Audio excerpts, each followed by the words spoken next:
మరో ముఖ్యమైనటువంటి అంశం విశాఖ ఉక్కు జీవనాడి లాంటిది, ప్రాణప్రదమైంది. దీని మీద నేను చాలాసార్లు మాట్లాడాను.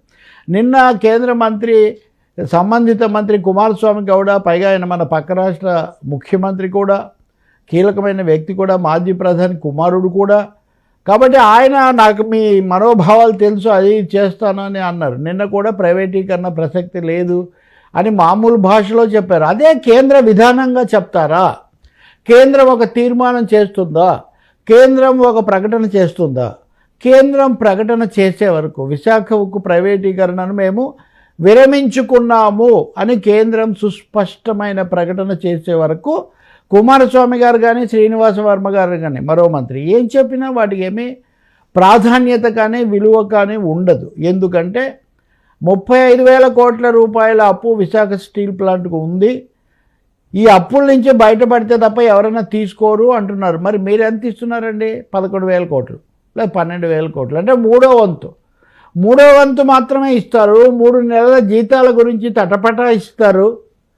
సెయిల్లో విలీనం చేసుకోమంటే చేసుకోరు. ఇవేమీ చేయకుండా మేమేదో చేస్తున్నామంటే ఇది మాటల గారడిలా కనిపిస్తుంది తప్ప ఇంకోటి కాదు. నేను ఒకసారి అన్నాను, కార్పొరేట్ సంస్థలకు 14 లక్షల కోట్ల రూపాయల అప్పులు వాళ్ళు ఎగవేశారు బ్యాంకులకు. వాళ్ళని క్షమిస్తారు. మీరు 14 లక్షల కోట్లు ప్రైవేట్ కార్పొరేట్లకు ఇచ్చినటువంటి కేంద్ర ప్రభుత్వం, లేకపోతే వాటిని మినహాయించిన కేంద్రము, బ్యాంకులు ఎందుకు విశాఖ ఉక్కు ఇవ్వాల్సిన 35,000 కోట్ల అప్పుకు ముప్పు తిప్పలు పెడుతున్నారు? ఈ ప్రశ్నకు సమాధానం లేదు. శైలి ఎందుకు విలీనం చేసుకోరు? అన్నింటినీ మించి సొంత గనులు మేము కేటాయిస్తున్నామని చెప్తారా? చెప్పరు. అదేమంత అవసరం కాదన్నట్టు ఇప్పుడు మాట్లాడుతున్నారు.